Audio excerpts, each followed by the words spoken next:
Ok, xong chụp niệm số là số đấy bằng bốn này đến pizza này nó nhé. Ngày đó giờ mình muối cứ tao chỉ môi nâng bi của anh thú. Chẳng giờ mình ca bây giờ môi chụp luôn, chẳng giờ mình pi cho nó đưa ra đó cứ giờ mình grammar explanation ca bây giờ bây giờ coi tông bi của anh thú. Hai giờ nâng đồ convert viết tới chơi questions and answers, xong nôi chụp lại đầm bấy vô viết tới anh bot switch lại, đầm bấy bậc can này giấy hay có,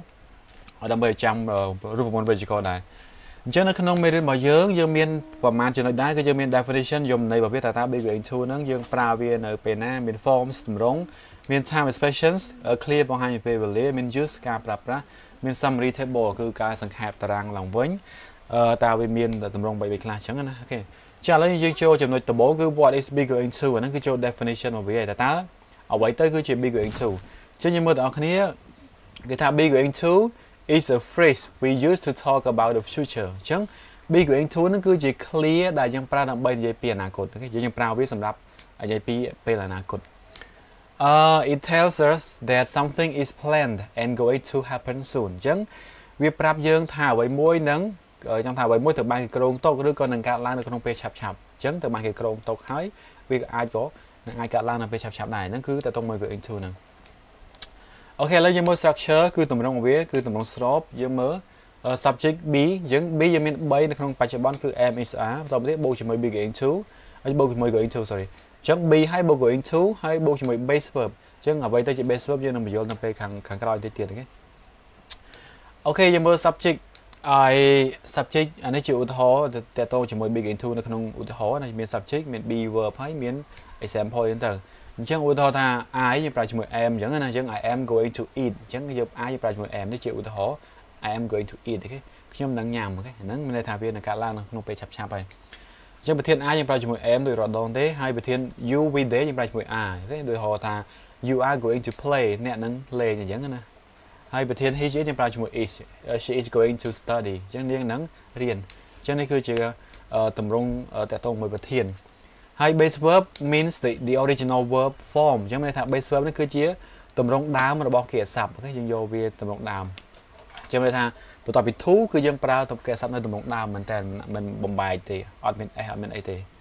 ហើយយើងមើលថាពាក្យ go ពាក្យ eat ពាក្យ play ពាក្យ watch ពាក្យ study ហ្នឹងគឺអាចថាយើងហៅវាថាជា base verb ហើយវាអត់ទាន់បំបែក time s ឬក៏ e ទេឬក៏បដូរវាទៅជាអតីតកាលទេចឹងវាយើងហៅវាថា base verb គ្រាសព្ទនៅទម្រង់ដើម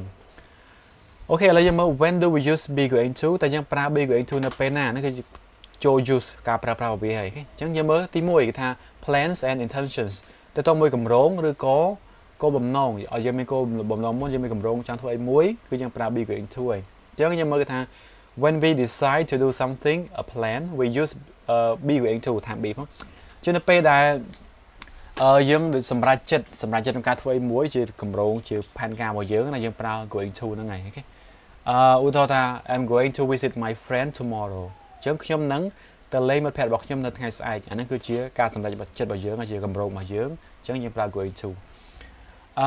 they are going to watch a movie tonight អញ្ចឹង they are យើងអាចដល់ពេលគេសេពchấpយើងថា they are going to watch a movie tonight អញ្ចឹងពួកគេនឹងមើលកុននៅយប់នេះអូខេអញ្ចឹងអាហ្នឹងគឺជាកម្រងគឺការសម្រេចចិត្តរបស់គេជា plan របស់ពួកគេចង់ទៅមើលកុនអូខេ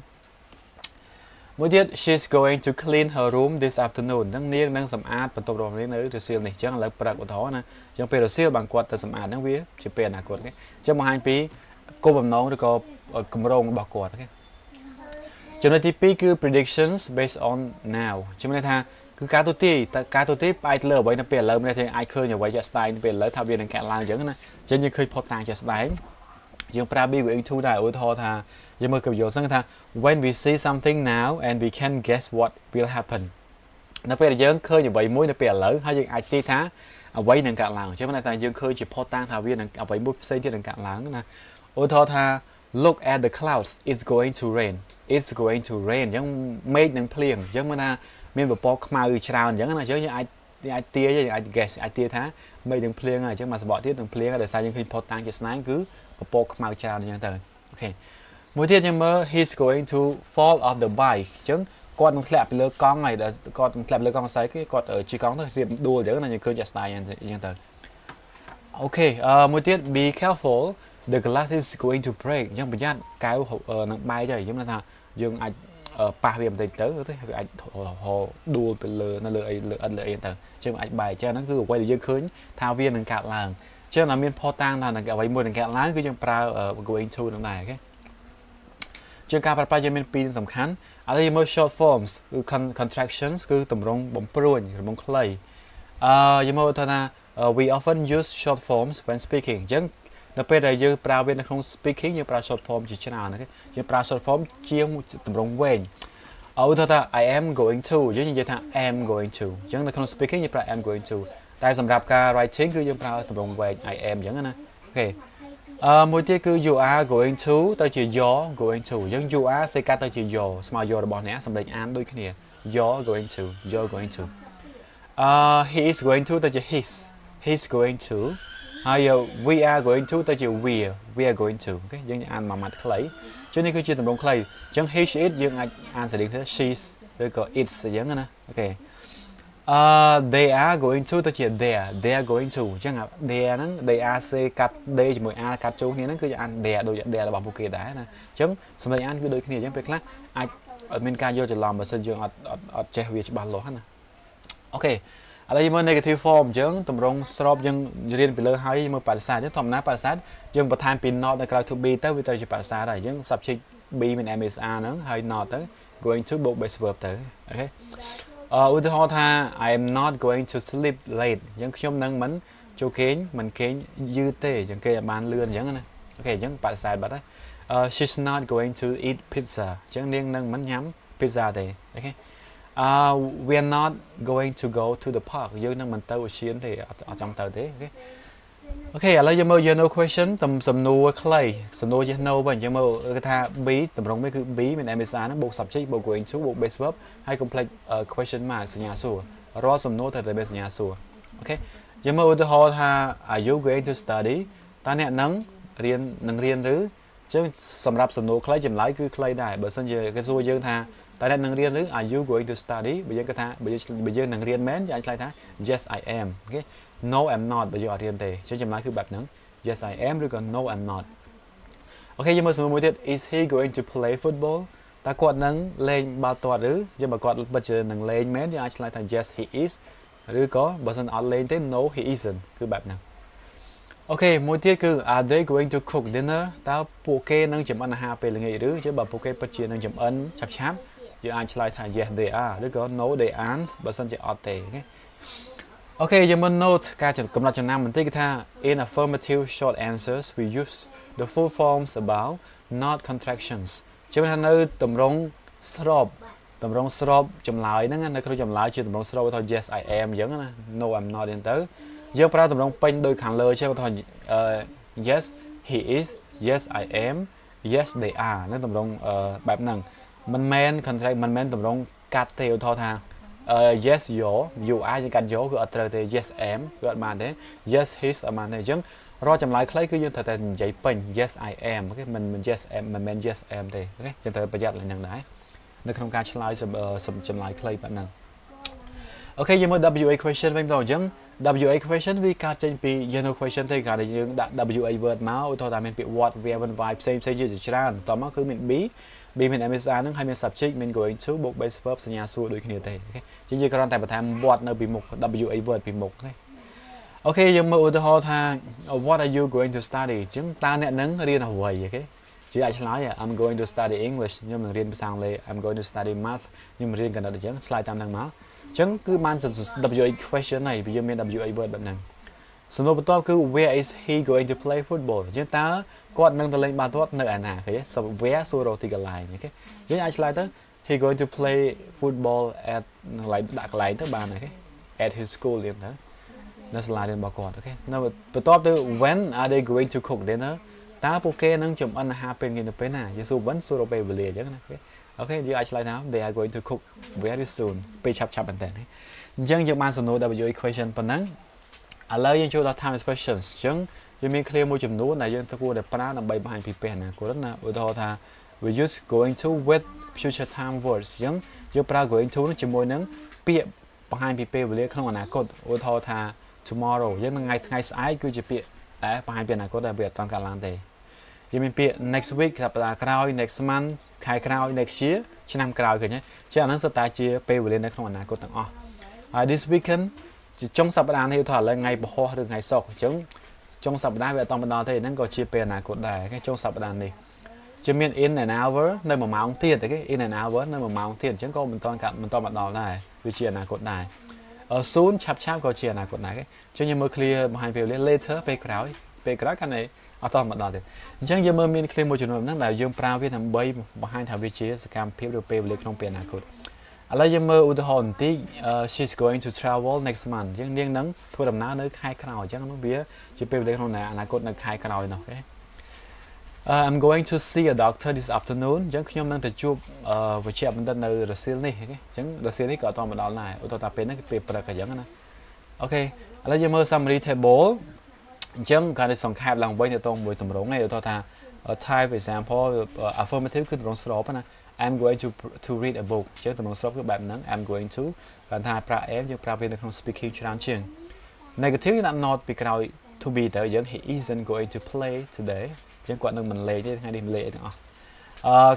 question នេះយើងនៅ question ទេ are they going to eat lunch តើពួកគេនឹងញ៉ាំអាហារពេលថ្ងៃត្រង់ឬអញ្ចឹងយើងមើលអានេះកាលនេះឧទាហរណ៍សំណួរឡើងវិញទេបើសិនជាយើងចង់បង្កើតវាទៅជា WH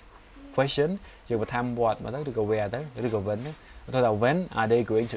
eat lunch តើពួកគេនឹងញ៉ាំអាហារថ្ងៃត្រង់នៅពេលណានៅម៉ោងប្រហែលអញ្ចឹងណាអញ្ចឹងយើងអាចបន្ថែមបានអូខេឥ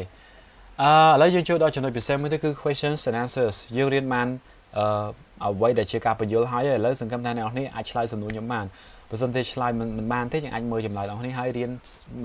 មើលសំណួរចម្លើយចាំទៅកាលណាមើលសំណួរចម្លើយចាំមានន័យថាយើងចាំវិជ្ជាករនឹងដែរហើយបើចង់មើលចង់ថាយល់កាន់តែច្បាស់តើយើងទៅមើលការបញ្យល់ឡើងវិញម្សិលទៀតច្បាស់លាស់អូខេយើងមានសំណួរមួយចំនួនដែរឧទាហរណ៍ថាណាំទី1គឺ what is going to be going to ហ្នឹងតើ be going to គឺជាអ្វីគឺសួរពីការប្រើប្រាស់របស់វាហ្នឹងយមន័យរបស់វា what is the structure form of be going to ហ្នឹងតើ structure ឬក៏ទម្រង់ស្របហ្មងអាហ្នឹងណាបើ be going to ហ្នឹងគឺអ្វីយ៉ាងម៉េចដែរទី3គឺ what does base verb mean give some examples អញ្ចឹងតើ base verb ហ្នឹងមានន័យយ៉ាងម៉េចឲ្យឧទាហរណ៍មួយចំនួនមកទី4 when do we use be going to តើយើងប្រើ be going to នៅពេលណាហ្នឹងការប្រើប្រាស់របស់វាទី5 what is the negative form of the be going to តើទម្រង់បដិសេធ be going to មានអីខ្លះ what is the yes no question form of be going to តើចុះទម្រង់ yes no question វិញហើយ what is the WH question form of be going to ចុះសំណួរ WH question វិញមានទម្រង់បែបណាដែរមួយទៀតគឺ what are the future time words used with be going to អញ្ចឹងតើមានពាក្យជាពាក្យដែលបង្ហាញពីពេលអនាគតបែបណាខ្លះបង្ហាញពីពេលវេលាក្នុងអនាគតអ្វីខ្លះយើងប្រើជាមួយ